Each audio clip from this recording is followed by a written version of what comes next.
Good evening, everybody. I'm Pam Moore. Tonight at 8, a number of allegations of sexual assault in the University of Wisconsin has banned one of its students from campus. Another high-profile campus sexual assault. Investigators say the weekend attack could be connected to 3 College others. Avenue is just one of dozens reported at the university since 2000. Colleges and universities can no longer turn a blind eye. 1 in 5 collegiate women falls victim to sexual assault.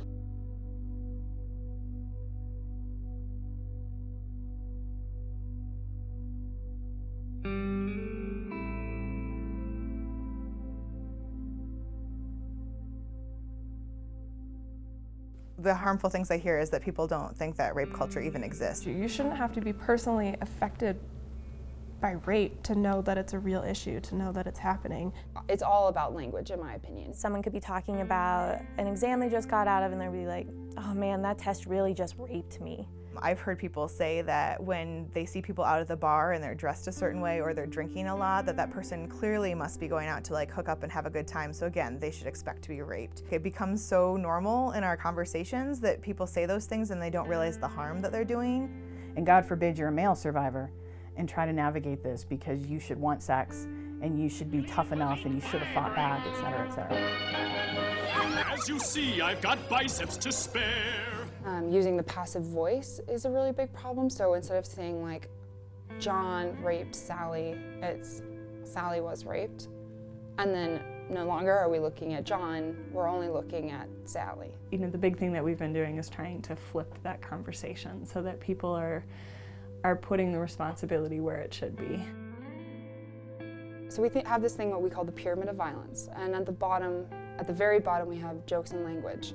And then at the top, there's murder. And there's kind of a line in the middle where we move from something that some people would call invisible, moves to something that's very visible, very obvious. And that invisible violence is something that once you see it, you can't unsee, and you'll see it every day.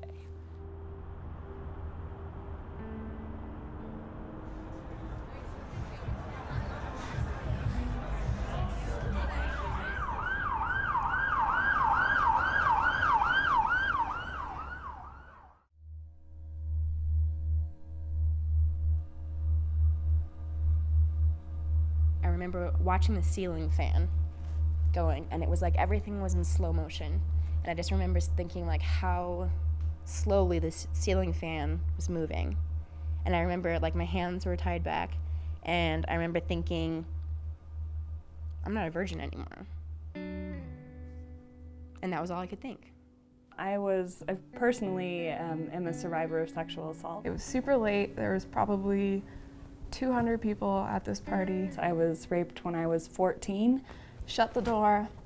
They continued to try to come in, by somebody that I considered to be a really good friend of mine. I started to panic. There was like another door that went into a bedroom that I was trying to like break down to get out of the situation. Unfortunately, I think the same person had assaulted many of them. They ended up breaking the door and it hit me in the head. And so I got a really bad concussion. And like so many people, come to find out, I was completely quiet and didn't say anything. But talking to the Voice Center, they're like, you're traumatized. Like, this is clearly a big event. Like, you weren't raped, but you were traumatized. And it took me months to be like, oh my God, I was way closer than I ever kind of let myself accept. I wanted to make sure that it would be okay and safe enough for survivors to talk about their experiences. So came to Montana and was fortunate enough to start working for Montana State University. So my name is Alana Sherstead. I'm the director here at the Voice Center. What is a stereotypical lady? Maybe like submissive. Yeah. And we all established as a group that at the end of that night, she could still very well experience sexual assault.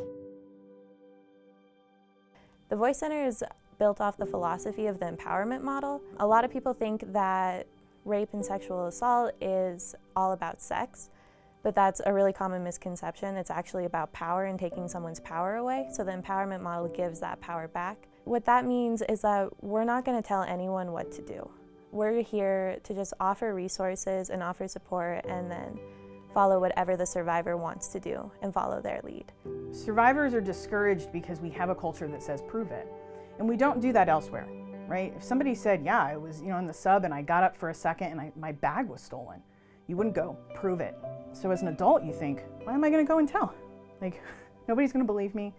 It's too hard, it's scary, and I don't wanna be labeled. When someone reports a sexual assault to us, when we were doing a sexual assault investigation, there's 5 stages, and we get a report a variety of different ways. It could be at the hospital, it could be somebody walking into the lobby, we could get it third hand. So if somebody makes a report and they want to move forward with a criminal investigation, we collect evidence. That could be a lot of things. There's a SAFE kit. It's a sexual assault forensic examination kit. They get that done up at the hospital. Electronic evidence, such as phones, text messages, Facebook, Snapchat is one that's used all the time now. The next stage is interviews. Could be an outcry witness, so it could be the first person that the victim talked to after the assault. And then people who are witnesses to how the victim's life has changed before and after the event, because that's really telling. Part of our role is not just to investigate these crimes. We want the victim fully restored to society, whatever that looks like. If it meets the criminal elements, what we do is we present it to the county attorney. So we go to the county attorney's office and tell them this is what happened in our case. They look at all the information we have and they determine whether or not they'll take that case. I mean, it can stay at the county attorney's office for a while because they're very, very backed up. Typically in like a felony sex assault case, that'll take a year and a half to get to a jury. Then that victim has to go back up on the stand and has made so much progress, whether it be with counseling, advocates, moving on with their life. They go back on the stand, they have to relive everything that's happened and then get questioned about everything they did. And at the end of the day, it's a hard case to argue because a lot of times it is he said, she said. Victim is a label that somebody did something to you, you have no control over it. But it's become such a bad word that people go, what's the positive in reporting? So, and that feeds back to that culture that says prove it. We're creating a community that doesn't tolerate sexual assault.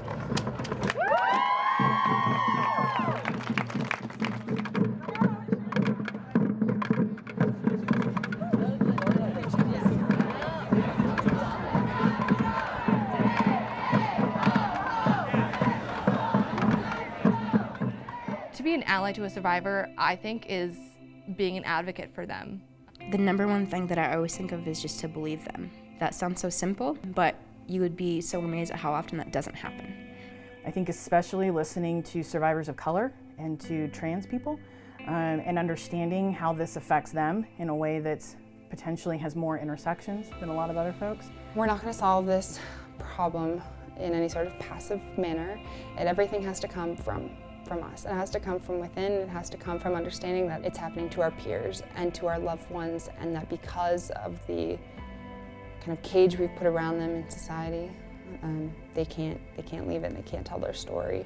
I don't see, for me personally, how remaining quiet would help me or help anyone else. And I think that until we can all be open about it and talk about it as much and as actively as we can, nothing's going to change. Being active and actively telling each other, like, if this ever happens to you, I'm here for you. And you can always come to me about anything. This is me, this is who I am. Rape doesn't define me, it's not all of me, it's just a small piece of my experience.